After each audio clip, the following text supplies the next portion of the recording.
Hey, ladies and gentlemen, boys and girls, friends and family, 5 minutes after the pass of the hour. We've been here since 2012. We were talking. I thought I already clicked it on and we were on, and we were not. So that is totally my bad. We spent a little time here today. We got Larry with us live this morning again, or this evening again. Bud getting ready to do his thing, but we're just doing our recovery talk now. We're just spending a little time together, kind of talking about how our days went, kind of trying to tie that into how recovery looks, and really, and we're talking about life recovery, how things are happening in life and what's going on.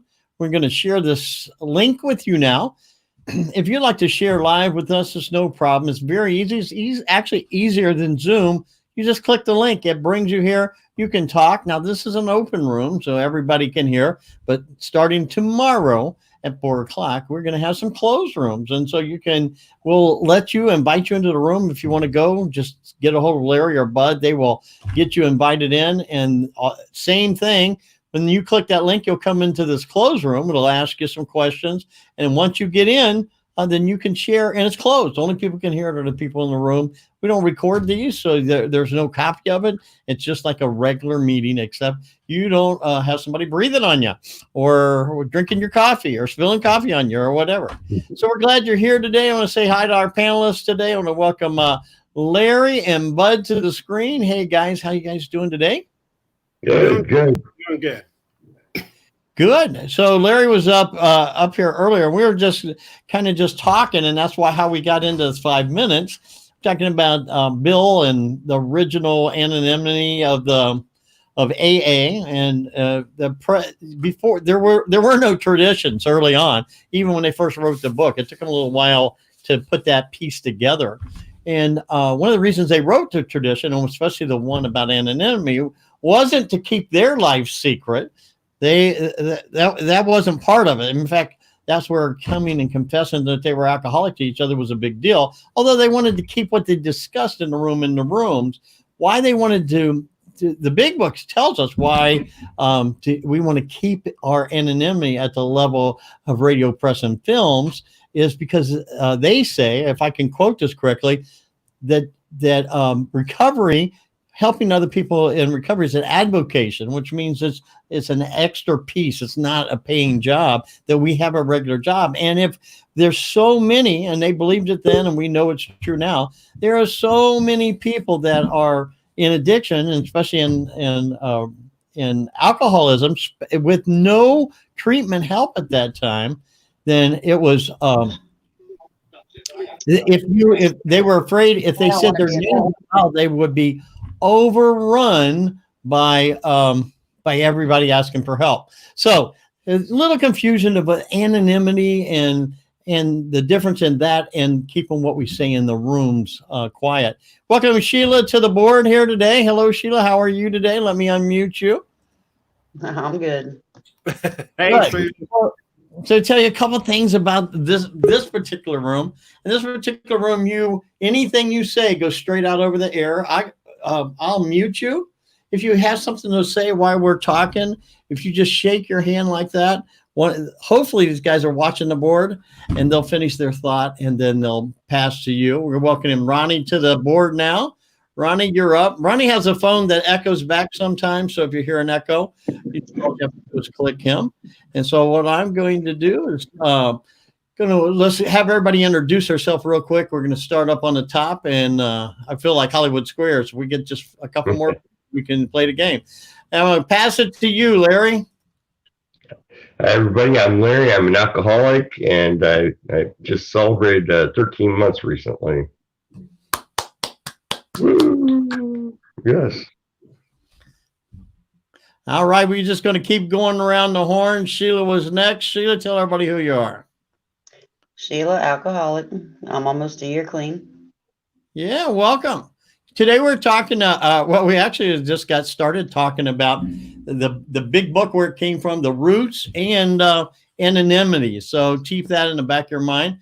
We're going to talk for about 15 minutes, and we're going to play a little music, and we're going to get into the meeting at 6:30. And Ronnie, good to see you here. Let me unmute you. Say hi to everybody. Hi, my name's Ronnie, grateful believer, and walking in recovery from 1,000,001 defects. Welcome. You're in the right place. And my name's Pastor Dan Renfro, and I am a believer in Jesus Christ. And I'm walking in recovery from a million things also. But my present thing that I'm working on is control issues. And people have always told me have a controlling personality. And I always took that as a compliment. And just recently I found out that might be a good character defect I want to work on. And so that's my present thing. Yeah.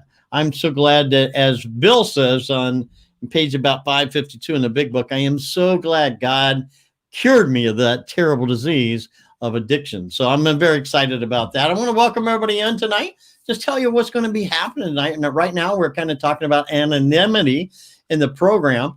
We call this Recovery Talk from 6 to 6:15. It never stops at 6:15 at all. The more people in the box, the longer it takes to get through. But so we're going to talk a little bit about anonymity. I want to go back and talk about what you and I talked about, Larry, before we started. And then we're going to pass it around the box. And then at 6:30, it'll be our regular meeting. We're broadcasting live. We always broadcast it live. But it gives us I want to call it a message. It is a message, but it's a lesson. That's what I'm trying to say. And after the lesson, we discuss it. The way you do that, if you want to be part of the panel, if you want to discuss, you want to talk, you just click the link, and that link will bring you what we call backstage. You'll be back here with us. And then when it's time for you to share, you share. And then after you share, we just take you out of the box so somebody else can come in. Talking about anonymity. We have a confusion in being anonymous and anonymity, and the difference in how we keep that anonymity. And one of it is we're not allowed to out anybody, which means we can't, if you see somebody out in public or if you know somebody, you're not supposed to point that out. Even if that person actively theirself, it tells everybody that they're alcoholic, drug addict, have a sexual addiction, gambling, for whatever it is. It's one of those deals where that's their prerogative, but not ours. That's really not the whole anonymity piece. Hey, Mike, good to see you there, buddy.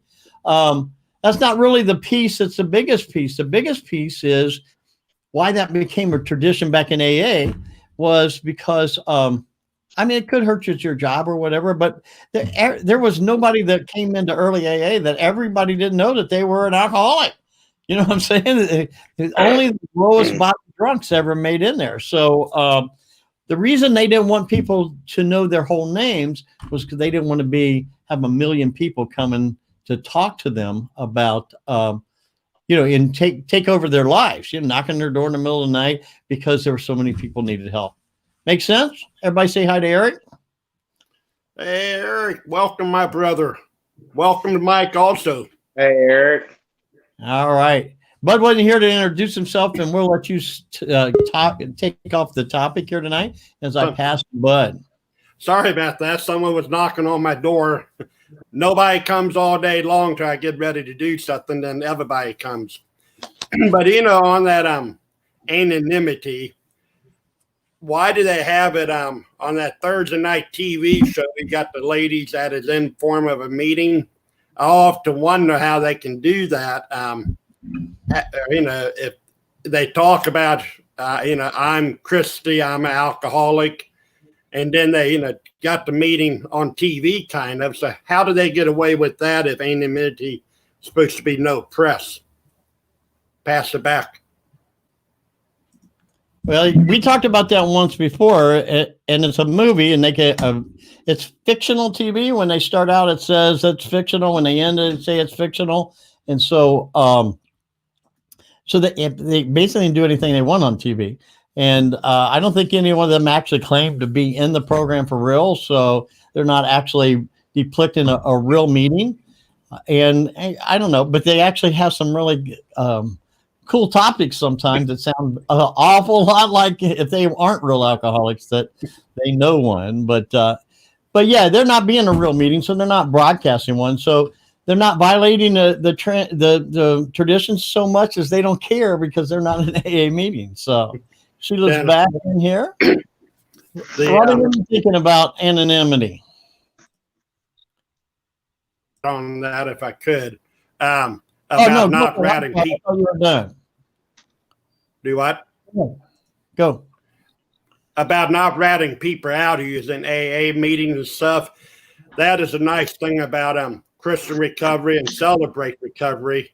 Because if you meet somebody out there, I can say, well, I know Ronnie, we go to church together, or I know Eric, or Larry, we go to church together. When Larry was helping me back a couple months ago, I just told everybody Larry and I go to New Hope together to church, and they thought that was pretty neat that you went to church with the guy. He was willing to help you out. So that's the thing I like about the the meetings we have and the meetings we do. That is kind of what I like about it. With that, I'll pass. All right. Thank you. Who's up next? Nobody's actually on deck. Nobody raised their hand. I didn't see. This is everybody that's in the box right now. And it looks like Larry. Yeah. Let me get you unmuted here. Go ahead. Yeah, I think on the subject of anonymity, I wear it on my sleeve. Now, not everybody is as open as I am about their anonymity. They may be a professional who doesn't just want to talk about it with anyone. There's a lot of counselors that were addicts themselves. Now, I mean, a lot of times they will wear it on their sleeve, but when you're out in public, you don't want to say, hey, hi, how you going? You staying sober? I mean, that's just not the way to do it. There's plenty of other things to talk about besides the rooms. That's a wonderful thing about fellowship of any sort, like Bub was talking about. We don't just go to meetings together. We go to church together. We work together for a while. I almost went on vacation with them. Not really, but anyways, the point is you build a relationship that's more than just the rooms. And you develop that close, intimate relationship with other people in the fellowship. And then when you are in trouble, you can reach out to them. There are people that broadcast all the time on Facebook that, I have this much clean time.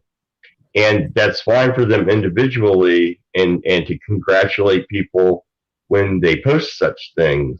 But to just simply, like Bob was talking about, out them in front of somebody else, it's just not proper. When you're if you're passing by on Walmart, just do a wave. I mean, if you have something to say to them besides, something that's going on in the rooms, talk to them. But it doesn't have to be so much. We live in a digital age now. And so there's a lot of disagreement in AANA. I don't know about Christian recovery, but there's definitely a disagreement about should we be posting this stuff on Facebook? Well, I think it's up to the individual person for their individual self.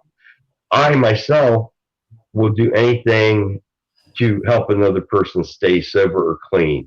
And that's why I'm so open with my my anonymity, because of the fact that I'm the only one who should have the key to that. And so I mean I let people know if you need help publicly, no. Individually, yes. I think it's just a matter of making good judgment and good sense on speaking with others. So as far as the subject of anonymity, obviously they never foresaw the internet when they were writing the book or bringing AA together.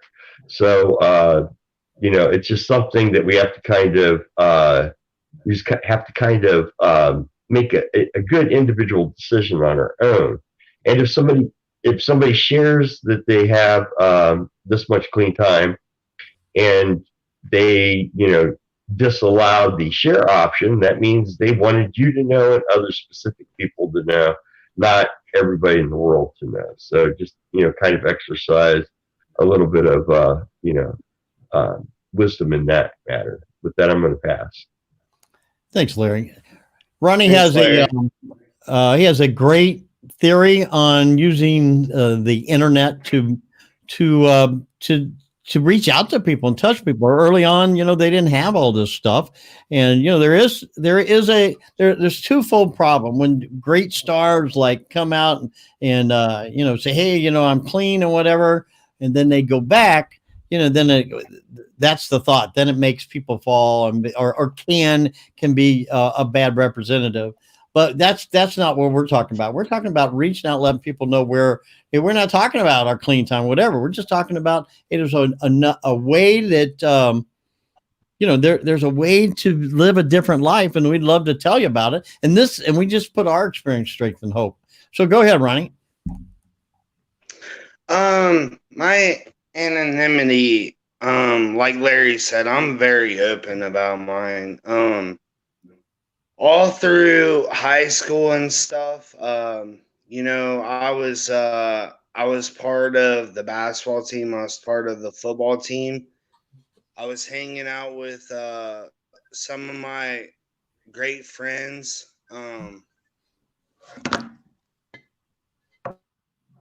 Guys, you there? Yeah, okay, yeah. Sorry about that. I hid who I was for 20 years, And now I'm very open with who I am today. Even all the friends I hung out with in high school, they're lawyers. They went to college. They have the life that I want. Well, they're reaching out to me now, saying, man, you're doing such a great job, and all that. I hid for who I was for 20 years, in my addiction. At least I thought I was hiding it.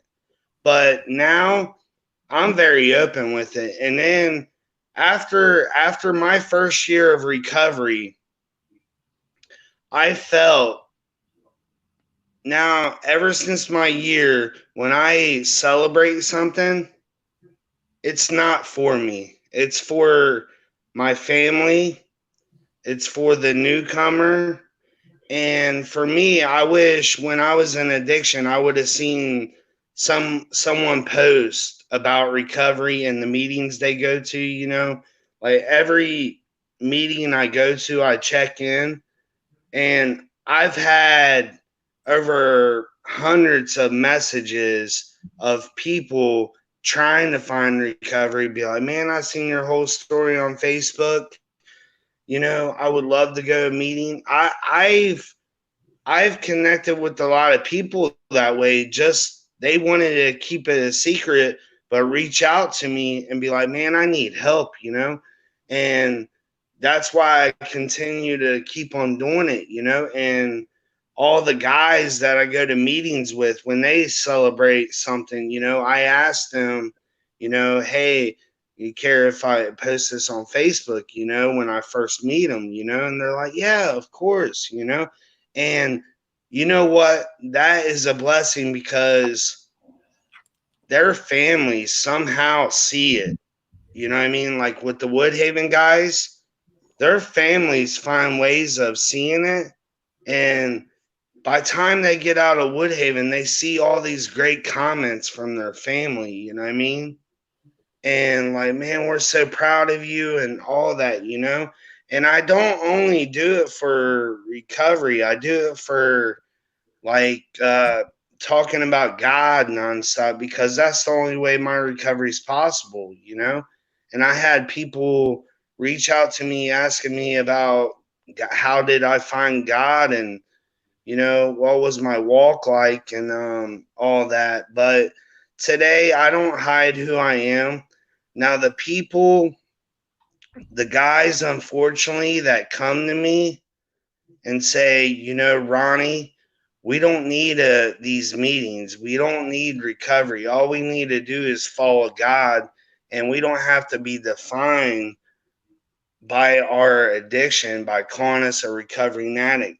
Unfortunately, I've taken the people that have gone back out. I've taken lessons from, And unfortunately, the people that have told me that have went back out, and it's tough, but yeah, today I'm with who I am, and sorry guys about the phone calls. No, that's kind of cool. I like that when that happens. Sheila, you're being very quiet. We have you in the box. I'm going to undo your mic. We're talking about anonymity. We'd love to hear from you and have a beautiful face up there in the middle. Yeah, I look all rough today. No, with mine, I got people that call me quite a bit, wanting guidance and help with their recovery or where to go, what to do, and I do my best with them. And I can't go through all the steps with them the way I should be able to right now, but I'm still working on that part. But I do what I can. As far as what they tell me stays with me. I don't repeat nothing to nobody unless if I had to go to the program and talk to whoever I needed to talk to about it, I okay it with them first and only tell what little bit of detail they might need to know. But I go over it with them first and get them started, get the ball rolling, and they go from there. But my time clean, it's had its ups and downs, but I've made it through, and I'm still going strong. I ain't got a whole lot to say right now. My grandkids has got me wore out, so bear with me. With that, I pass.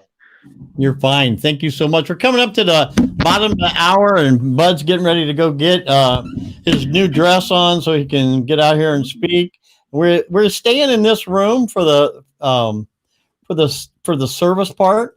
We're going to listen to a little music, and then we'll be back. When we come back, I actually had asked Bud to read, but I didn't know Ronnie was going to be here. If Larry's going to read the step, and then if we could get Ronnie to read the biblical comparison, it'll be on your phone. Do you think you'd see it okay, Ronnie? Okay, perfect. So we're just going to kick back here for just a second. We're going to listen to a little music from the Mosaic band that used to come over to our church. And you'll recognize a lot of people in this band. So just kick back. We'll be back here in about 4 minutes.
Wow.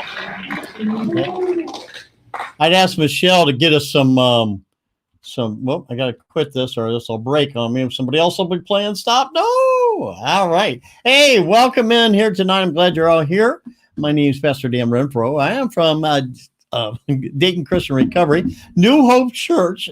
And we're here to get tonight together. We're going to be doing some stuff. I don't know why everybody's not on screen, but anyway, this is our panel tonight. We're going to have Bud will be up here speaking here in just a few minutes. This is our regular Saturday night meeting. It's live. We actually broadcast it live every Saturday night, so this is really no different. The only thing we do is curtail the comments at the end, and we don't broadcast those live. However, tonight we're going to invite you to come into the box. So our box is full right now, but there's a link in there. If you click that, later on, what we'll do is whoever's not currently speaking, we'll pop them out of the box, which means they won't be in the back room, but you can come in the room if you want to speak, and then we'll, and I'll tell you more about that at the other end. Right now, we're going to take a look at, we're going to read the steps. I've asked some friends to read the steps for me. So I'm going to bring their mics online, and I'm going to, and we lost running. Oh, no. All right. And we've got Larry. I guess Larry and I will read, and we'll start with Larry. Larry, did I unmic? Yeah, I did. So yeah, there's no reading up. I can see them perfectly. Okay, number one, we admitted we were powerless over our addictions and compulsive behaviors, that our lives had become unmanageable. I know nothing good lives in me, that is in my sinful nature, for I have the desire to do what is good, but I can't carry it out. Romans 7:18. Came to believe that a power greater than ourselves could restore us to sanity. It is God who works in you and to will and to act accordingly to his good purpose. Philippians 2:13. We came to believe, we made a decision to turn our lives and our will over to the care of God.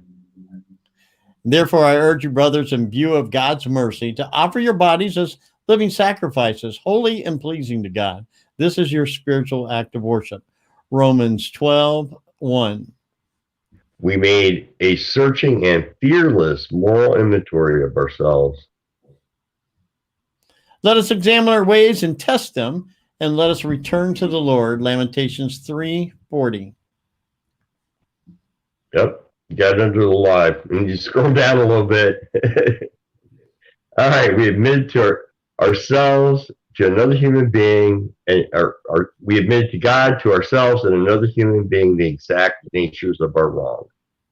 Therefore, confess your sins to each other and pray for each other so you may be healed. That's from James. We were entirely ready to have God remove all of these defects of character. Humble yourself before the Lord, and he will lift you up. Also from James. We humbly ask him to remove all our shortcomings. If we confess our sins, he is faithful and forgive us our sins and purify us from all unrighteousness. From 1 John. We made a list of all persons we had harmed and became willing to make amends to them all. Do unto others as you would have them do to you. Luke? I'm sorry, I can't see. You scroll down just a tiny bit. We made direct amends to each person wherever possible, except when to do so would injure them or others. Very good. Matthew says, therefore, if you're offering your gift at the altar and there remember that your brother has something against you, leave your gift there in front of the altar. First go and be reconciled to your brother, then come and offer your gift. We continued to take personal inventory, and when we were wrong, promptly admitted it. If you think you're standing firm, be careful that you don't fall. 1 Corinthians. We sought through prayer and meditation to improve our conscious contact with God, praying only for knowledge of his will for us and the power to carry that out. So I always used to say through prayer and medication, and no matter what anybody says, I hear that. Anyway, let the word of Christ dwell in you richly. Colossians 3:16. Having had a spiritual awakening as a result of these steps, we try to carry the message to others and practice these principles in all our affairs. Amen. So here we go. We're going to get started here tonight, where Bud will be coming up and giving his message. I want to welcome you all tonight.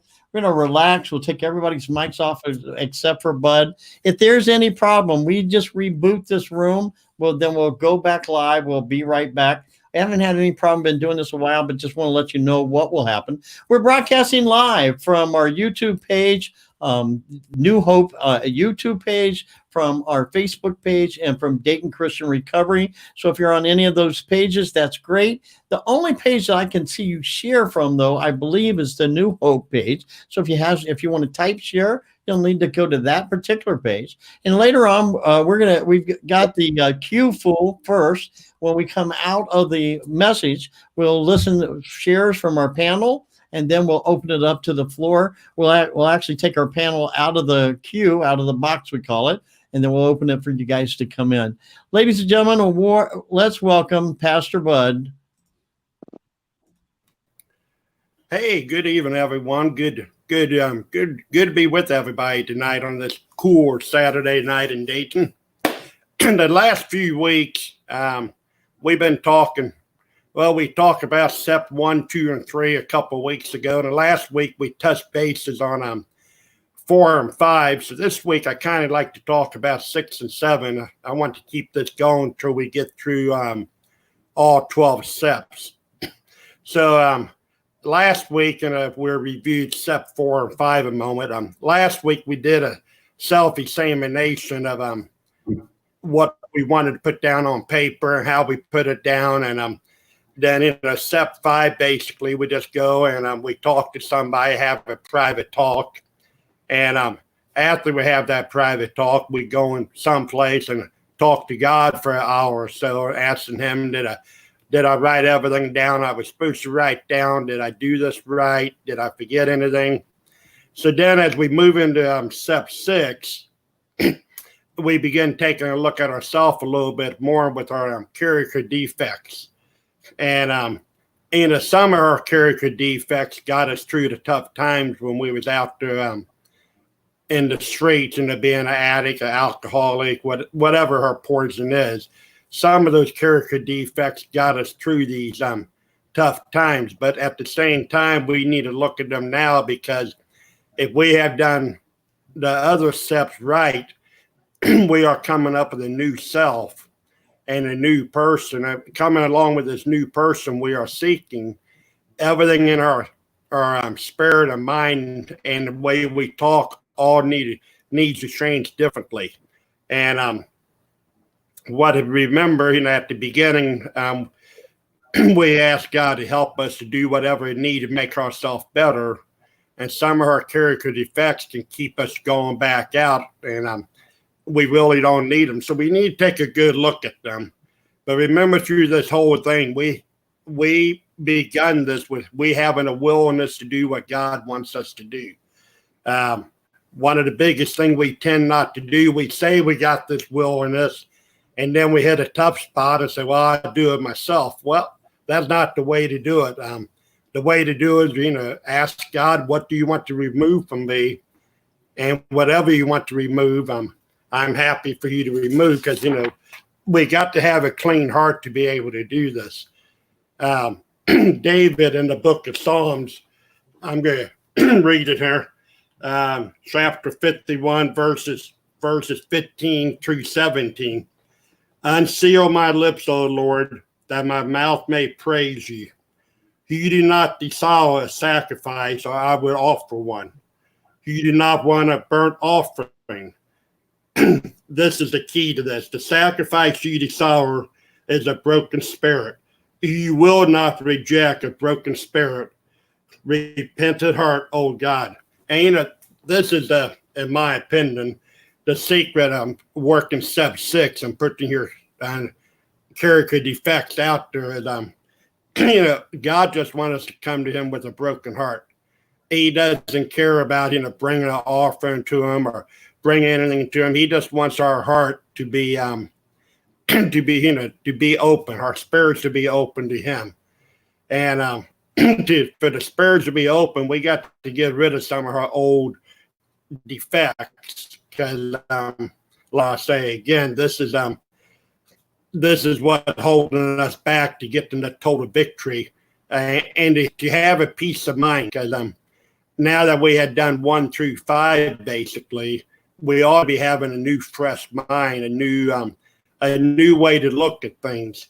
And step 6 is going to help us to look at ourselves. A deep cleansing is what I like to call it.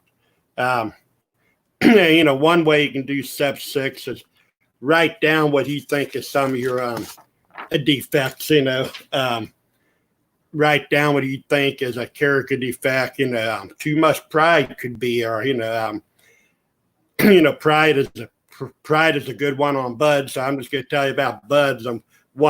One of my character defects was I put down pride and not knowing how to be humble. Because it's never easy to be humble. But I'm not saying I'm perfect at either one, but I am saying that I do work on them. I try to catch myself if I got too much pride in something I'm doing, or if I'm getting a big head. I try to back off and realize that it is God who's doing this, is not I. And at times it can be tough, but if I don't notice it, what happens is they creep back into my life, and then I begin using the I done this, I done that. Look at Bud, I done it all. So you got to be careful when you write these character defects down, that you really is honest with yourself, like you was in when you was writing down your step 4. But you really got to be honest that whatever you write down is a defect. And when we was out on the streets doing whatever, one of her character defects could have been lying to everybody, because we know if to get whatever we wanted to get our next fixed, we could lie and get it. Well, now you know what, we may have to talk, put that down on the paper. But a lot of these, has caused us a problem. And with this being a program of action, we need to clean ourselves up. And when I say clean ourselves up, clean the way we think. Our thought process has got to be different. We can't have the same thought process we had when we was out on the street a month ago, because if you do, the possibility of relapse is probably great. Because if you ask God to come into your life, or you are willing to take God, and you willingly ask God, you didn't have no one holding a gun to your head say you must take God to get well. But we talk about having God in our life, so we ought to begin thinking different. And so often I catch myself thinking the old way I would have thought 3 years ago. And one of the things I used to do, and I have mentioned this before, was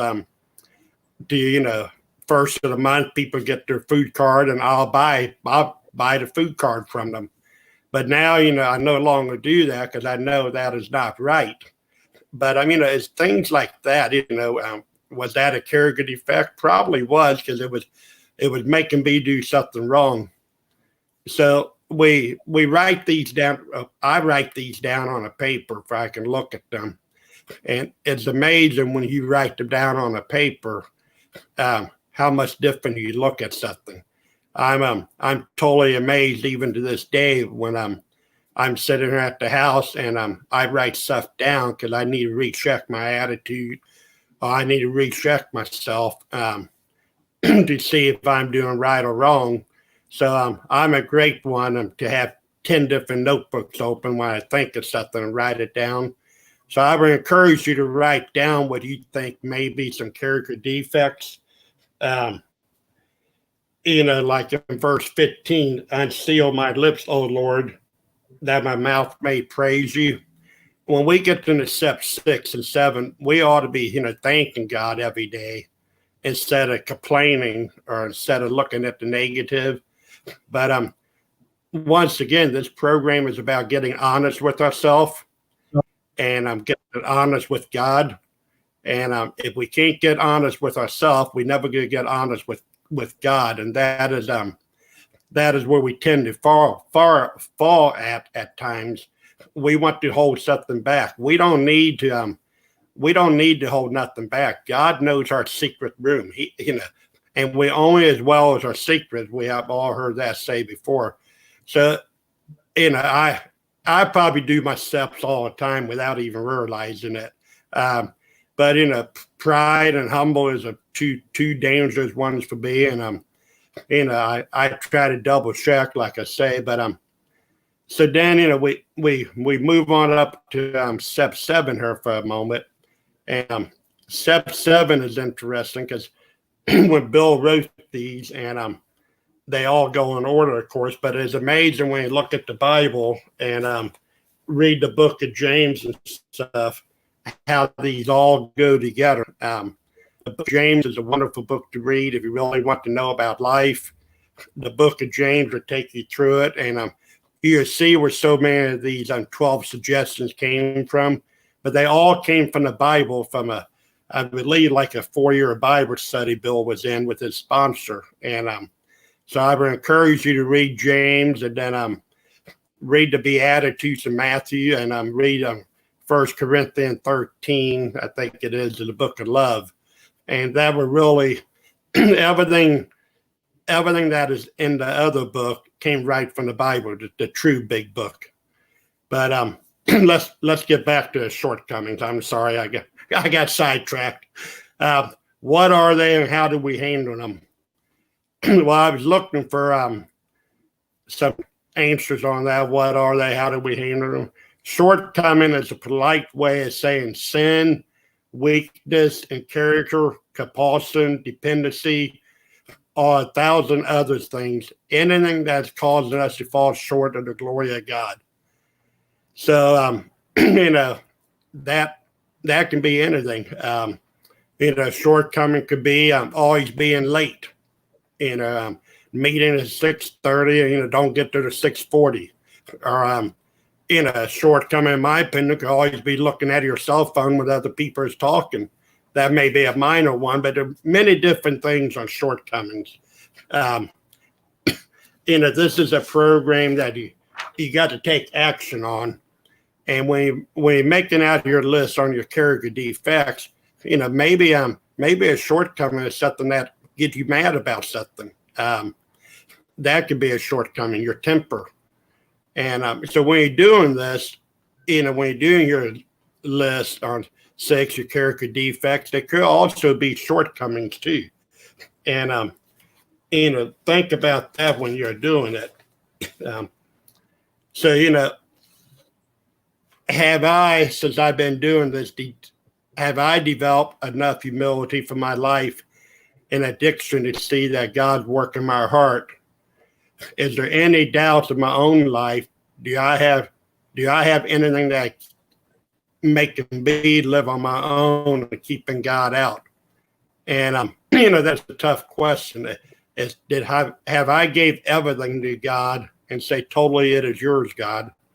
Or have I gave the 90-10 rule, gave him 90% and kept 10% because I think I could do better? Well, if we don't give it all to God, these previous 6 things, we have 7 things we have talked about, we're probably going to go out and relapse again because this is a program of action. And with this action, we got to always be looking at ourselves and doing what is right. I'm looking for a Bible verse right now.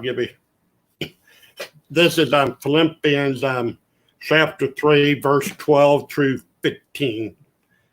I don't mean to say that I have already achieved these things or that I have already reached perfection, but I press on to the process, that perfection for which Christ Jesus first possessed me. No, dear brothers and sisters, I have not achieved it, but I focus on this one thing, and this is kind of the key, forgetting the past, looking forward to what lies ahead. I press on to reach the end of the race and receive the heavenly prize for which God through Jesus Christ is calling us. And that is the secret, and in my opinion, it's step 6 and 7. And with that, I think this is one of the shortest talks I ever gave, so we'll go back to the room. Pastor Dane? Man, I am not believe. I don't think that's ever happened before. It's like 12 minutes or something. I think you're broke. It's sitting in my recliner. I love the way you bring it in, and you kind of bring it all together. You're talking about, looking at our defects, and I like what you say. I'm going to tell you about Bud's defects. That's good, because that's the only ones we can really tell whose defects it is our own. Although I really like to find the defects of character my wife has, but she doesn't like for me to tell her about it. I think we call that taking somebody else's inventory. But Ronnie, people think I'm not listening, but I can't remember what I had for breakfast. But Ronnie said a long time ago, I heard him say something about talking about defects of characters and shortcomings, and how God doesn't take them all. That God, because not always is those things that we were misusing. I think I have this right. All these things we're misusing. God gives us this talent, and we misuse it. Like, I'm a great manipulator. Well, that wasn't the talent he gave me. He gave me the talent to talk and be able to reason with people, but I used it for bad things. Well, so he doesn't take that because it wasn't a defective character. He takes the defective character of self-servingness away from me. So I love the way you put that. Mike, his phone is bouncing him in and out of the rooms, but he didn't get to share before we started. So we're going to start with Mike talking about, as we go around talking about defects of character and the things that you heard in the sermon. Mike, go ahead. Defects of character. How much time do you got? It's really important because, the big book tells us alcohol is but a symptom. And so we have to build from that and recognize that we have, the number of defects of character that we have. I certainly have them. I have issues of being, codependent, where I'm just wanting to be a people pleaser, and I want to manipulate the situation so people like me. It's just a really deep-seated thing. I say that I'm just ate up with it. I am. That's a defect of character that I have to work through and pray about and read the Word and look for those ways that I can get healing from that, if you will, to recover from that. Talking it out and listing it on my inventory to work it out with myself, to admit it to myself, to another person, and to God. So I think that's a really important process. You got to do it. You got to get those defects of character out. It doesn't mean that I'm totally healed from that. It means that I learn how to live my life on, live it on life's terms, and that's one of my life's terms.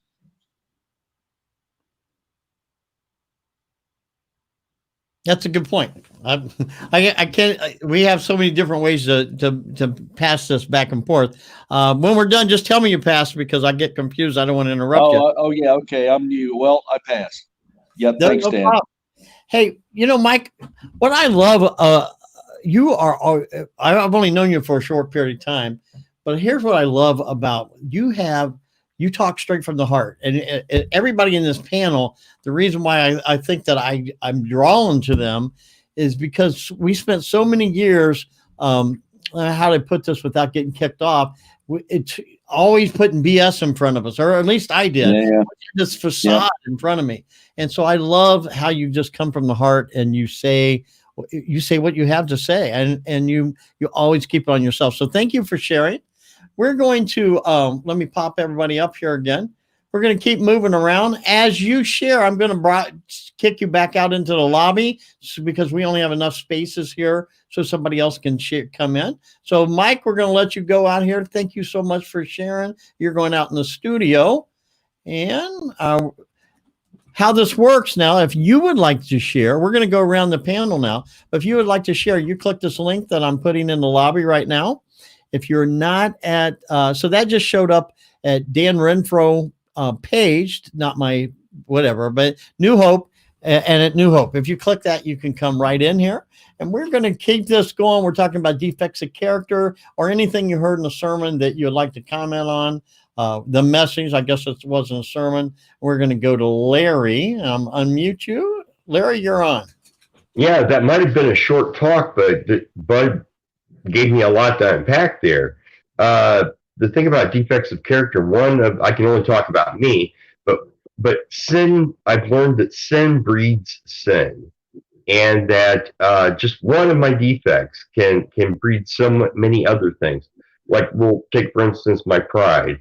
My inability to be humble before God, or other people even, that can breed, the habit of lying, because I don't want to look bad, I want to look good, so that's out of fear, so my pride breeds fear, the fear I lie, and then, and then when there's drama, I get angry. So now we've got anger in the mix, and it unbundles resentment. So I have anger, fear, and resentment in my heart. If I want the love of Jesus Christ, there's no room for that stuff. I have to surrender my will, and I have to be willing to let it go. If I can't let it go, I'm not going to get that full love in my heart that Jesus is willing to give me freely. It takes a while to get to that point because I used to just thrive on drama. If there wasn't something going on, I thought something bad was going to happen. Well, what happens is peace and serenity happen. It's not something bad happens. So I've kind of tried to divorce my drama. You can do that. You're allowed to do that. You're allowed to let it go. If somebody wants to be dramatic, you can listen to them vent. You can try to be understanding and empathetic, but you don't have to be involved. You do not have to go into the mix. So it's a slow process of letting go of all of those things that you were holding on to. Now, can my pride be helpful? I don't think so. That's one of the cases where, it's not a very productive thing. Dan was talking about, misusing things. Well, there are ways to use some of your character defects in a good way. Like Dan was talking about manipulation, being able to speak and present himself to people. I've learned that,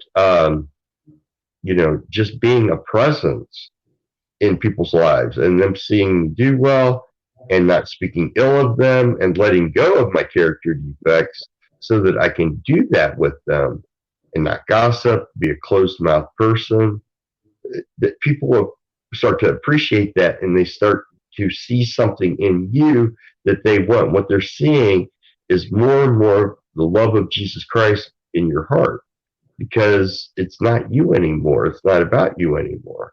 It's about them being able to see that there's something in you that is so great that they want it. With that, I'm going to pass. Thank you, Larry. I appreciate that. You're absolutely right. I like that. If we reflect, it's just like when we're talking about Jesus. We reflect Jesus. People want to know more about it. If we go get a Bible and we try to beat the hell out of them, as I call it, man, I don't want no piece of that. I mean, we spent all these years. They go, why is nobody left in the church? It's because we beat them out of the church. Nobody wanted to go in because said, man, you're going to judge me. Well, no, God's going to judge you. All I want to do is tell you about Jesus. Same thing with character defect. They push people away. And so once God is trying to move all that away so we can have a relationship with him. Once we have a good relationship with him, then we can start having a relationship with each other. Larry, I'm going to send you over to the studio. Sheila, we're going to bring you on next. Are you ready to go? Yep. There we go. And you are on. And in my past, I would manipulate, mind games. I could get away with some things, but I had a good teacher. I watched my dad do things and say things and got his way all the time and could make the money any way he wanted to. And because I had a good teacher. You see how he played the games, I picked up on everything. And then my brother, watching him, I manipulated the women. And well, I had to do that with the guys without doing anything with them, just playing a mind game. And it just, I felt bad for it later because I hurt a lot of people and didn't mean to. I was too much in the addiction and the drinking and so on. I wasn't looking at how bad I was hurting everybody else till after I got clean. I couldn't apologize to them all, but I made my amends with who I could. But overall, I use that manipulation now I hurt everybody else. I turn it around as much as I can and try to guide people in, pull them in, show them the direction, the path to God, and I've never felt as free as I did the day I gave in and gave it all to God. I don't care where I was at. I was in jail actually when I gave it all to him, and I felt so free even though I was behind bars. But that was a type of freedom I couldn't explain to anybody else. But I thank God for it every day. I don't care where I'm at. You never feel free until you feel that. With that, I'll pass. Hey, thank you, Sheila. When I listen to that, man, it tells you, again, your heart just comes right out. And that freedom you talk about, when I talk about my sobriety date, I used to use that as a hammer because I was like, oh, I'm so much better than people. But if I remember what happened when I finally accepted Jesus and as who he was and who God was, you're right. That feeling is incredible. Sheila, we're going to put you in the studio. So you're going to disappear from our picture. We're just trying to open up some spots from people to come in. If you want to share, two things you want to keep in mind. This is an open room, meaning anybody can hear what you're sharing. So you want to keep it general on the subject. The meetings that we're going to have starting tomorrow at 4:00 are going to be in a private room. So you'll be able to share just like in any other room. It won't go out of the room. It's not being recorded. We'll tell you more how to get in that at the end. Really appreciate you being here today. And I hate when I tell what I remember somebody else saying, and then they go, that wasn't me. So if it wasn't you, Ronnie, don't tell me. All right. We're going to pass to Ronnie now and put Ronnie, you're in the box, as they say.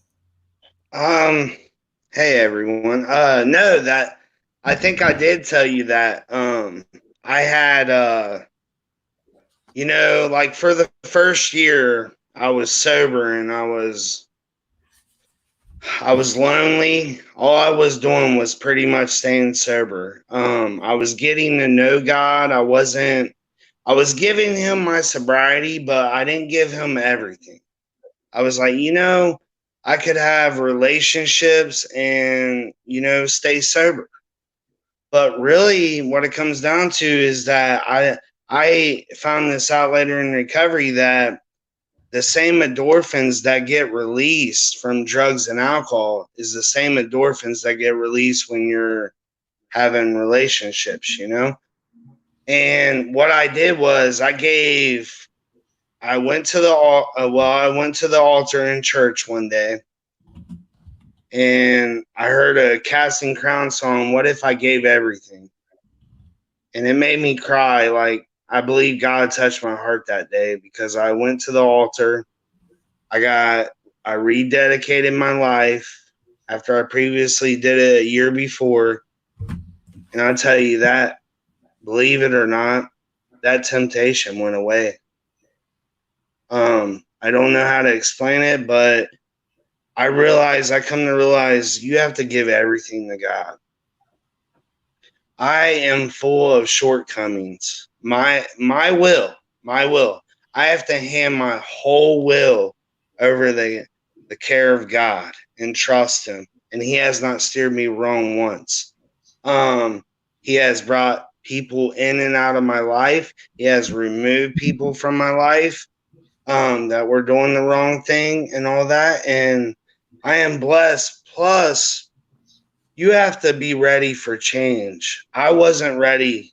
That's why I didn't give him everything, because I wasn't ready for the change. Me as a alcoholic and an addict, I don't like change. I like the same routine over and over. But for you to give your will over the care of God, you have to embrace the change, because I promise, if someone would have came to me and said, Ronnie, if you give your life, your whole life to God, will I change? And you know what I would tell that person? You bet you, for the best. My family such sees the change I have made, and it is a wonderful feeling. Like here, the past couple of days, I've been working off of because when I work on my shortcomings, like I'm easily influenced, and that drives my fear. Okay, here the past couple of days, I've been, yesterday I touched on it on the news and stuff. I've been like feeding right into it, because I'm feeding my fear.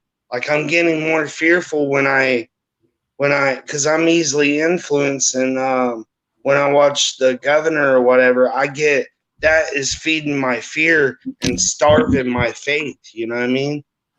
Like when I watch that stuff, I'm moving away from my faith, and that is what brought me to, over 2 years sober, is believing in my faith. Some things I don't agree in the Bible, but I put my trust in it, because my way and my thinking, I can't rely on my own understanding. I can't say, hey, God, I'm going to give you my sobriety, but I'm going to keep this over here. No, because ultimately them shortcomings take you back. And when I was having relationships, I don't know if it was God touching my heart, but I would sit there and think to myself, like, what am I doing, Ronnie? I don't even care about this girl, And I felt that is not who I want to be. I don't want to be a person that, manipulates people. Like I take my manipulation into, I try to give it to God every day, because I lived in that life for 20 years. And now today, instead of trying to see a person and trying to manipulate them, I ask myself, how do I help this person? I turn it into a positive thing. And like Dan was talking about, what comes with a couple years of recovery is responsibility, because I lived that life for 20 years, and I've been around drug dealers trying to manipulate them and everything.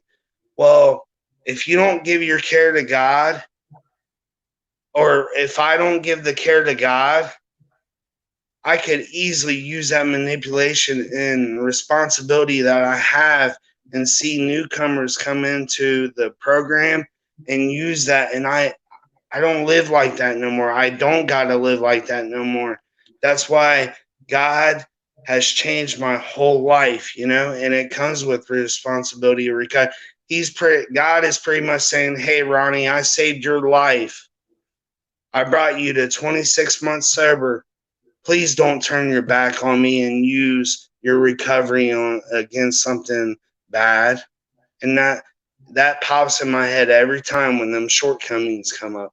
And I can't do that, because I don't deserve to be here after 3 overdoses. I don't deserve to have my family back. God gave all that back to me and saying, be ready for the change, Ronnie. And with that, I pass.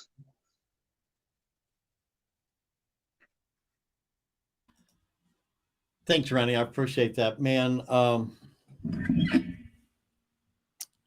hear you say I don't deserve to be here after three ODs, and I know I don't deserve to be here. And somebody once told me, and in sobriety, I said something to the tune of, well, I deserve that, or I don't deserve that, or something. And he said, if you ever get if God ever gave you what you deserved, you'd be in big, big trouble.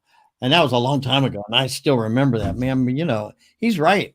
And as you're talking, my wife just got home and she walked by here, and she's always keeps my shares honest. So I used to do a lot of online meetings 10, 15 years ago.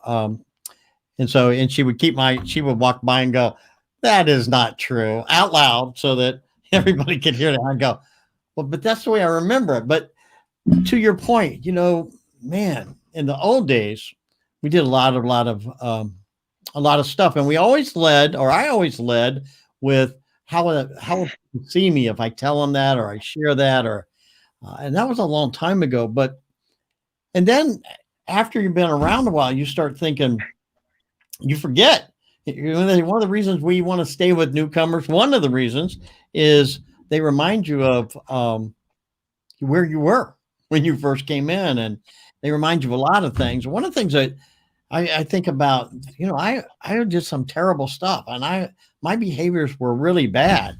I was terrible to my family, but I am so thankful to God today that I don't have to throw you know, an ashtray across the room at somebody because I'm angry. That I know I don't do a lot of things. I mean, in fact, they don't even come to mind until we start talking about defects of character, and then I'm like, oh man, God has done so much. We forget, you know, because now things are better and we're so far away from that, and we're like, oh, you know, I need to, when I'm talking about working on control issues, and the more I think about that, that's self-centeredness and selfishness. So I'm right back to step one. I'm powerless over these things that this pride thing that's in my life. And the only way I do that, and I'm finding that this is such a blessing that, you know, trying to make all these rooms and trying to make places for people that aren't technologically sound to just have a meeting somewhere gets me busy and gets me to reminds me, hey, you know what? Because sometimes I think I don't, you know, I'm so old and I'm so out of it that maybe I'm not relating, that I'm not getting people, not being able to talk to them where they are. But not being able to do this is like being able to make coffee again. It's a very exciting piece for me. So anyway, Mike, I see you came. Oh, they're looking at focus on the good. I like that. Mike, we're bringing you back on to share. Let me just pop this up. And you're on. Hey, so sorry about coming and going there. You know, the dogs are quite demanding this evening. So, no, I think it's all good. I think Bud's lesson was really good tonight too. And you know, it's interesting because I'm still relatively new in sobriety, a couple of years, and I learned from you all. That's really important for me to hear other people. I really love what Sheila said earlier about and being open about when she just felt so free, giving it all to God, and it reminded me of Solomon. Solomon was given everything. Solomon God came to him in a dream, and God asked him what he wanted, and Solomon said, "Help me to rule wisely." And God said, "I'm going to give you everything because you were selfless. You were so selfless." But he ended up, straying. Even Solomon strayed at the end of his life. And so Ronnie talks about, God saying, "Don't give it up. Don't give up what I've given you." That's such a powerful message there. It's something, I think I get tempted by it. I get tempted from, I think I've got it going okay, and it's not that I feel like I can handle the alcohol. I get a little cocky and a little prideful, and God has a way of kind of bringing me back to center, a little bit closer to center at least, and being mindful of my pride. So it's all good. Good discussion tonight, gentlemen, and Sheila. With that, I'll pass.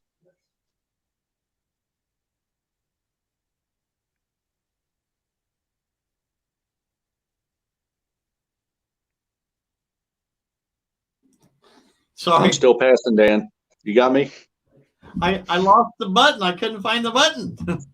I did a video earlier today, the same thing. I ended the video and I did like 12 takes, and I'm like, really, I'm trying to make it look nice, and I get to the end and I can't click the button. And if I don't get the thing clicked, I'm gonna have to redo the whole thing because I don't know how to click it out. Anyway, Thank you very much.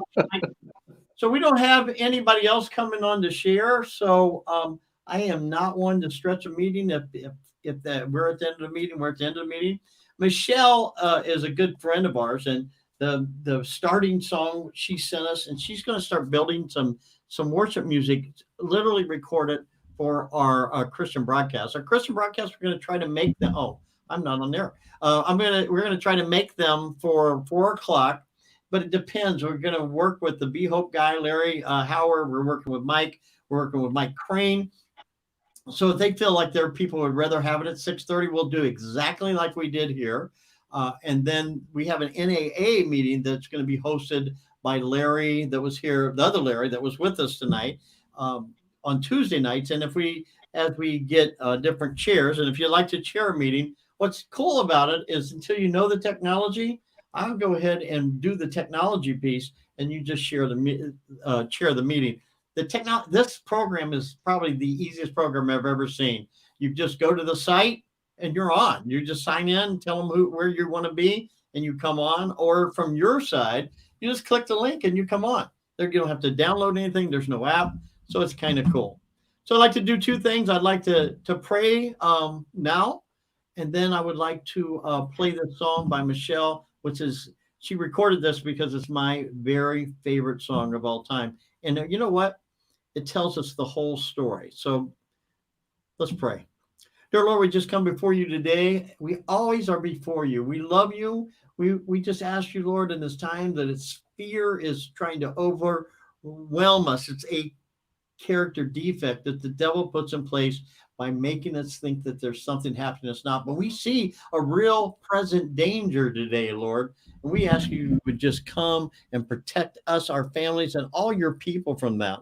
But we just ask that you would eradicate it. But if that's not the case, Lord, you give us the strength to get through it. We pray that we stay strong against these addictions that try to sneak back in after you've taken them away. We're recovered from them. And what we are your children. Lord, we ask you to bless us and carry us. In Jesus' name we pray. Hi, I'm back. Somebody asked me to sing a gospel song, so I thought I would sing an old gospel song. This reminds me when I was a little girl back in church when my mom used to sing. So this is a tribute to my mama. I'm going to sing the old rugged cross. Hope you enjoy it.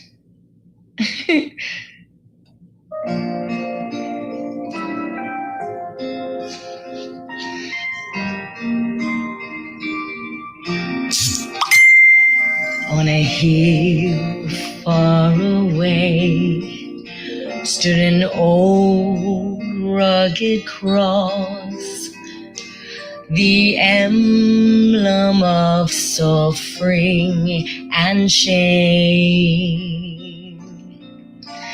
How I love that old cross, where the dearest and best for a world of lost sinners was slain. So I'll cherish the old rugged cross till my trophies at last I lay down. I will cling to the old rugged cross and exchange it someday for a crown.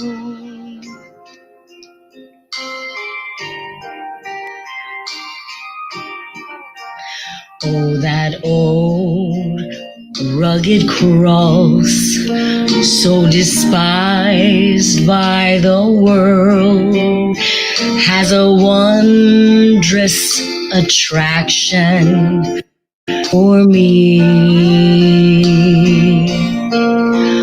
For that dear Lamb of God left his glory above to bear it to dark Calvary. To the old rugged cross I will ever be true. Its shame and reproach gladly bear. Then he'll call me someday to my home far away, where his glory forever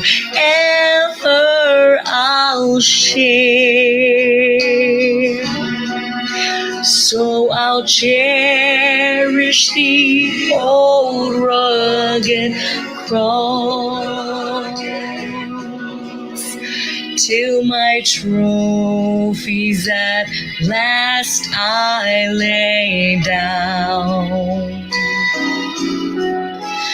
I will cling to the old rugged cross and exchange it someday for a crown. I will cling to the old rugged cross and exchange it someday for a crown. Michelle Hill. I said that wrong. Thank you so much. You put the stuff together for us today. We really appreciate it. Thank you for being here today. Don't forget 4 o'clock and 6:30 every day of the week, Monday or Sunday through Saturday. We're on, and on Saturday night we have our this thing with Bud, and he gives us a lesson. We hope that it brings something into your life. We're so glad that you visited with us. We ask that you be blessed and you bless people as you see them, and you just be the hands and feet. Thank you so much for being here. Have a great day. We'll see you tomorrow at 11 o'clock if you want to come and listen to our service live online at New Hope Church. Have a good day.